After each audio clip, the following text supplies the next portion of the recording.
Olá, graça e paz do Senhor Jesus seja com todos nós. Uma ótima quarta-feira para todos. Hoje é dia 5 de maio de 2021. São 7 horas e 31 minutinhos. Estamos começando aí o nosso devocional de hoje. E o tema hoje é graça. A graça de Deus.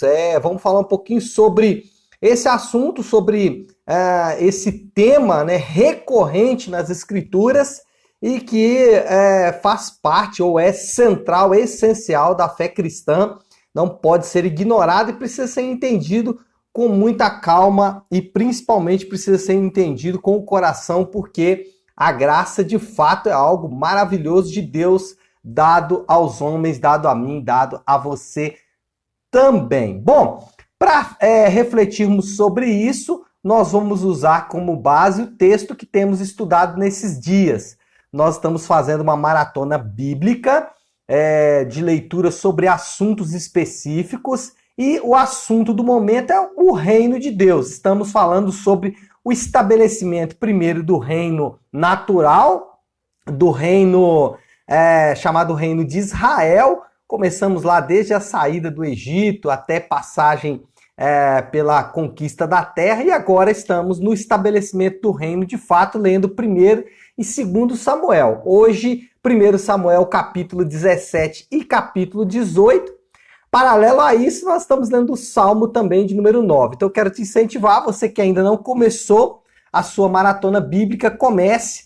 A nossa ideia é ler 3 capítulos por dia, exceto no domingo, para então lermos aí o maior número de capítulos no menor tempo possível. Bom, 1 Samuel, capítulo 17 e também capítulo 18, nós temos a famosa batalha Davi e Golias.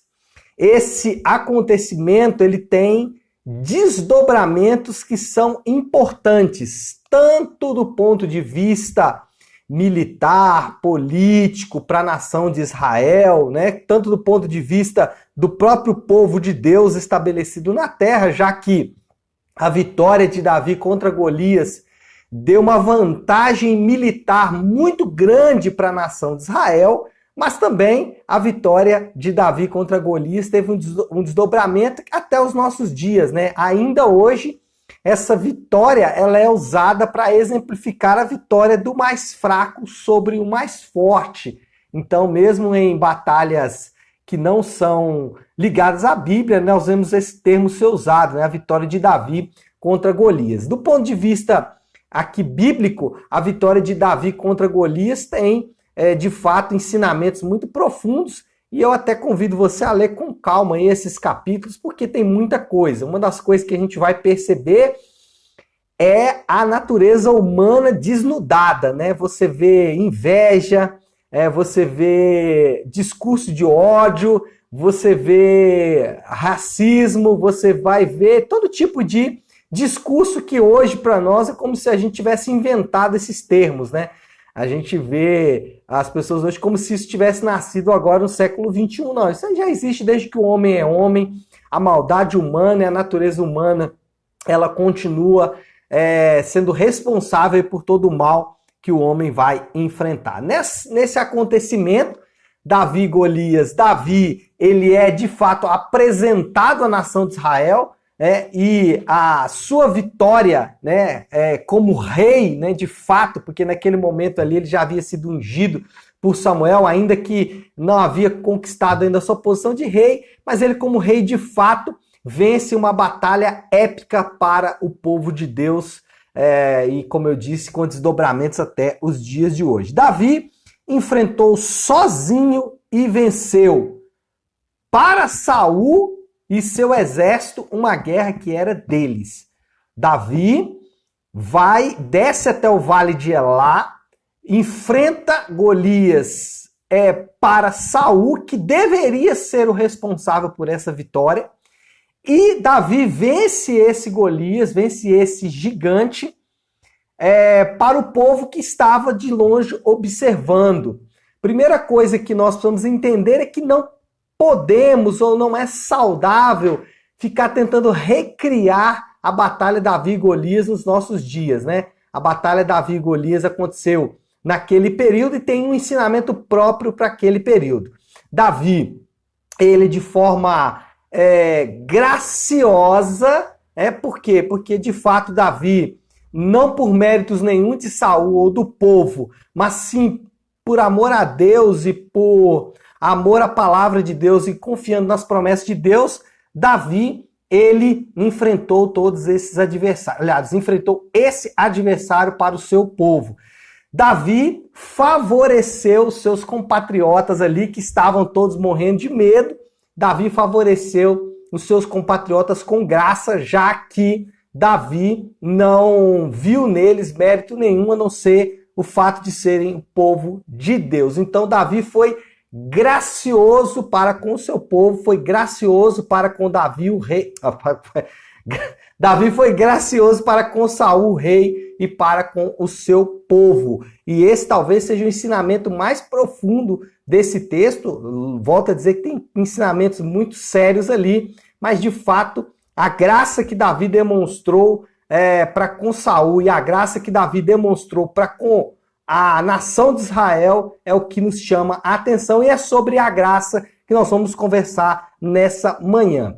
Sobre a graça de Deus, o que nós sabemos? Bom, sabemos em primeiro lugar que ela é o favor imerecido de Deus, ou seja, a graça é o mérito está em quem concede a graça e ele concede a quem quer. Então, primeira coisa que nós aprendemos aqui sobre a graça.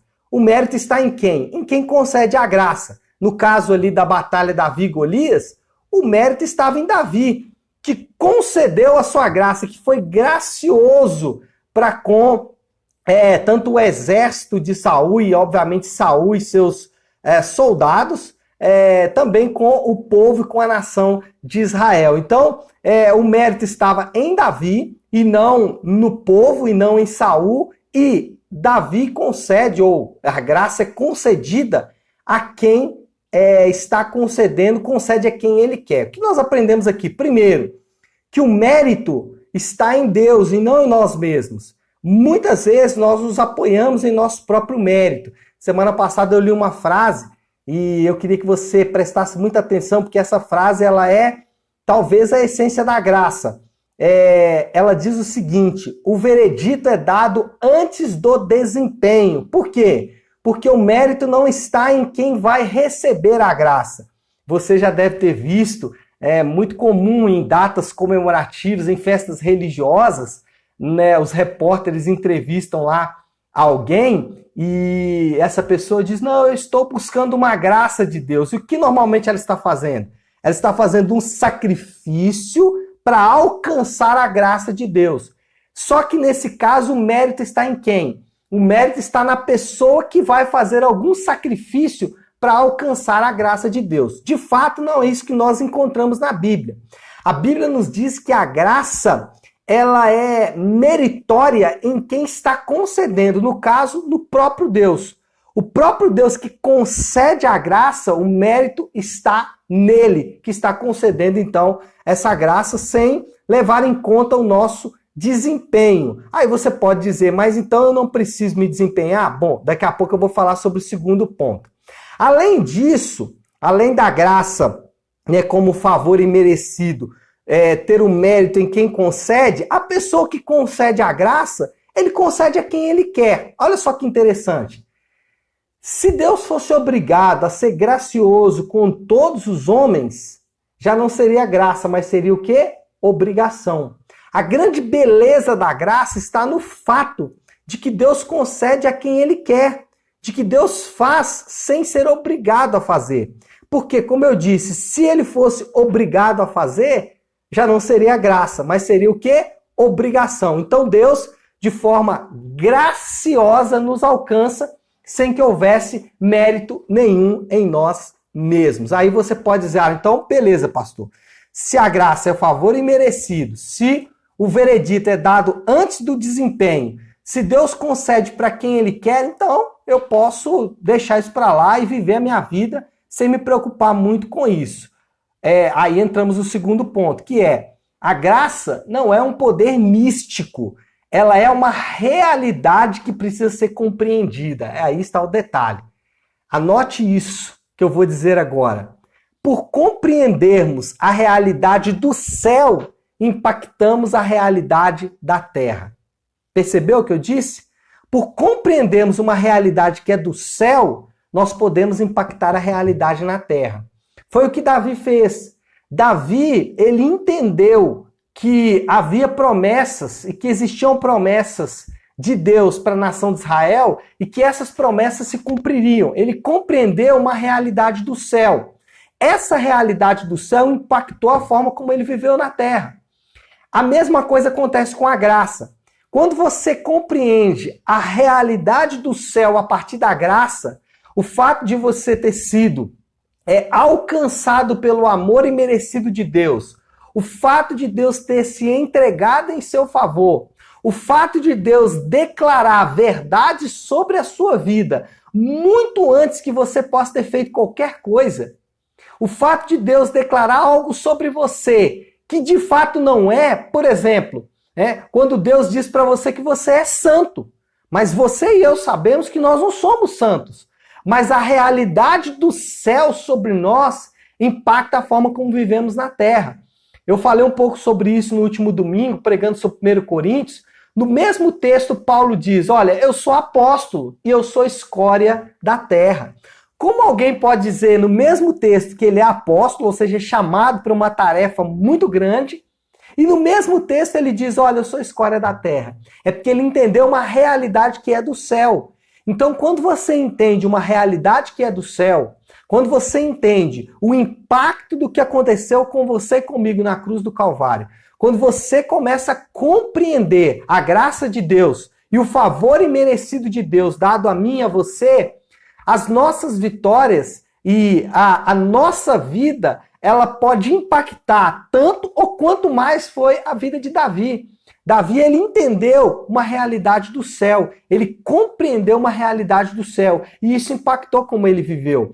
Então, o que nós precisamos entender sobre a graça é tudo o que ela é. Ela não é um poder místico, né? Você não recebeu ali, né, Não é isso, né? De fato, o que acontece é que você é educado pela graça. Nós temos pelo menos 3 textos no Novo Testamento que vai mostrar sobre isso. Meu tempo aqui é curto, eu vou passar por eles rapidamente, mas eu posso citar para vocês 2 Coríntios capítulo 9, que Paulo incentiva a contribuição dos coríntios, e ele diz o seguinte, olha, vocês devem contribuir, mas não porque se vocês não contribuir, Deus vai pegar vocês, se vocês não contribuírem, vocês não serão abençoados, não. Paulo diz o seguinte, porque vocês foram alcançados pela graça de Deus, porque vocês receberam de graça, então vocês podem contribuir de graça.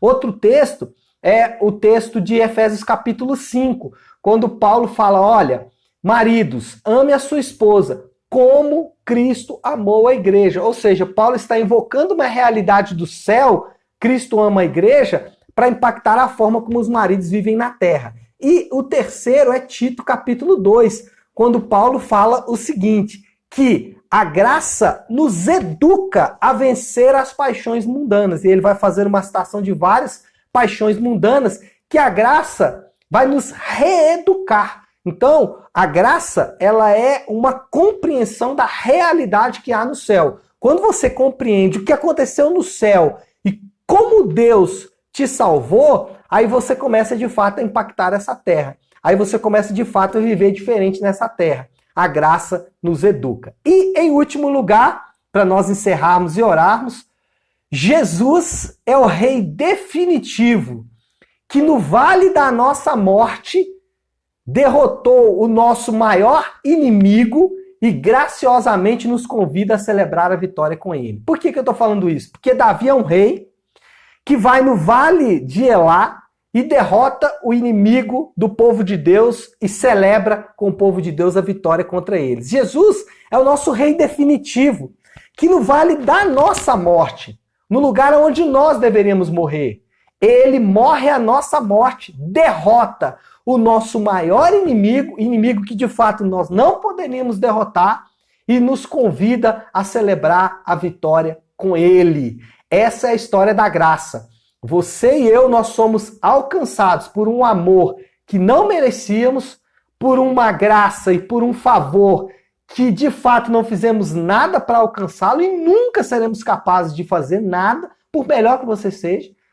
E ele ainda nos convida para participar da sua vitória. Eu tenho uma ilustração que eu gosto sempre de usar quando eu falo sobre graça, que a graça é como aquele indivíduo, né, todo sujo, maltrapilho, mal vestido, machucado, todo marcado pelos sofrimentos da vida e que chega diante de um rei.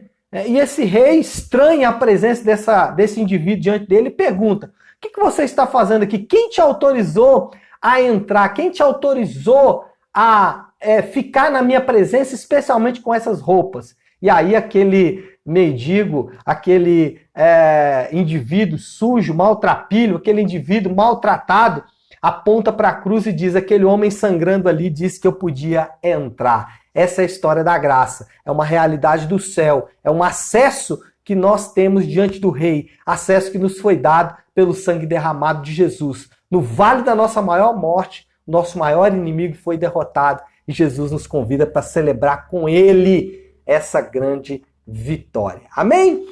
Bom, acho que podemos orar. E para orar, eu quero citar aqui o Salmo de número 9. Tudo a ver com o texto que acabamos de ler. Salmo de número 9.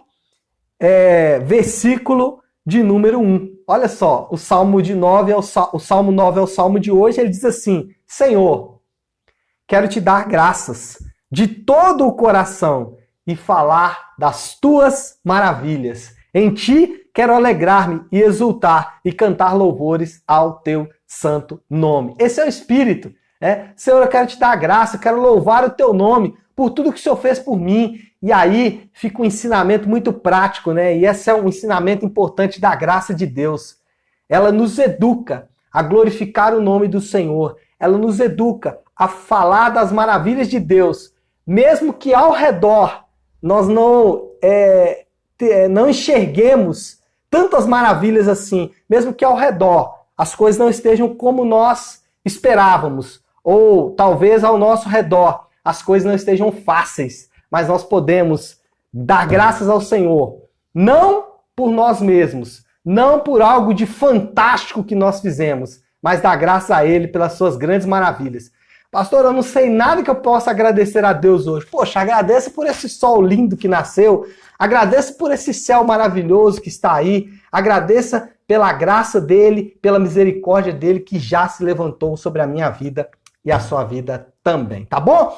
Vamos orar, meu povo? Vamos orar para começarmos aí esse dia na presença de Deus. Se você puder agora, pare aí um pouquinho o que você está fazendo e vamos juntos buscar ao Senhor, buscar a presença dEle. Então, vamos orar. Feche seus olhos e oremos. Senhor nosso Deus, Pai de graça, Deus de amor e misericórdia.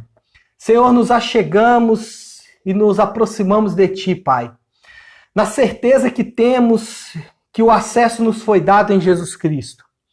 Senhor Deus, nós nos achegamos a Ti na confiança que temos de que não há méritos em nós mesmos, de que o mérito está todo em Ti, Pai. Nós nos achegamos agora, Senhor Deus, humildemente diante do Senhor, nos colocamos, meu Pai, de joelhos diante do Senhor, em adoração, em rendição, sabendo, meu Deus, que a graça nos concede um lugar diante do Senhor, que a graça nos concede um acesso a Ti, que a graça nos concede, meu Pai, uma entrada diante do Senhor. O mérito não está em nós, o mérito não está em nada do que fazemos pode, Senhor Deus, de fato, nos levar à Tua presença. Mas é porque alguém sangrou na cruz, mas é porque o Teu Filho se entregou naquela cruz, nós podemos nos achegar ao Senhor. E fazemos isso, meu Pai, na certeza que temos de que o Senhor nos ouve. E é com essa certeza, Senhor Deus, é que nós oramos nessa manhã. Oramos, meu Pai, sempre, como temos orado nesses dias, em 3 direções, meu Pai. Primeiro, pedindo que o Senhor cure. Cure, Senhor Deus, o corpo físico, cure a alma dos nossos amigos, dos nossos irmãos, cure a alma, o espírito, Senhor Deus, cure o corpo daqueles que estão afligidos, por esse vírus terrível, marca do pecado na terra e também de outras enfermidades, Senhor Deus. Eu oro para que, Senhor Deus, de forma tão graciosa e misericordiosa, o Senhor alcance cada um daqueles que estão enfermos nesse momento, com uma intervenção poderosa do Senhor, assim como foi quando o Senhor enviou Davi, interviu na história de Israel, que o Senhor possa enviar agora a tua cura e intervir na história desses nossos irmãos. Oramos também por consolo, meu Pai. Hoje é um dia em que as pessoas estão mais sensíveis, mais inconsoladas, Senhor Deus, porque as notícias, às vezes, de pessoas que vão à morte, Senhor Deus, são tão trágicas. E o nosso coração, ele de fato fica triste. Alcança-os agora, Senhor Deus, com um consolo que só o Senhor pode dar. Oramos também por suprimento. São dias onde as pessoas têm, Senhor Deus, encontrado maior dificuldade para levar o pão para suas casas. Mas nós oramos para que de forma milagrosa o Senhor alcance cada um dos nossos amados. E oramos, meu Pai, te louvando pelas suas grandes maravilhas. Assim nós o fazemos, em nome de Jesus. Amém, amém e amém. Bom, então é isso, pessoal. Que bênção estar aqui com vocês. Vamos finalizar por aqui. Uma ótima quarta-feira. Amanhã, às 7h30 da manhã, nós estaremos aqui de volta, tá bom? Deus abençoe. Ótima quarta-feira. Fiquem com Deus.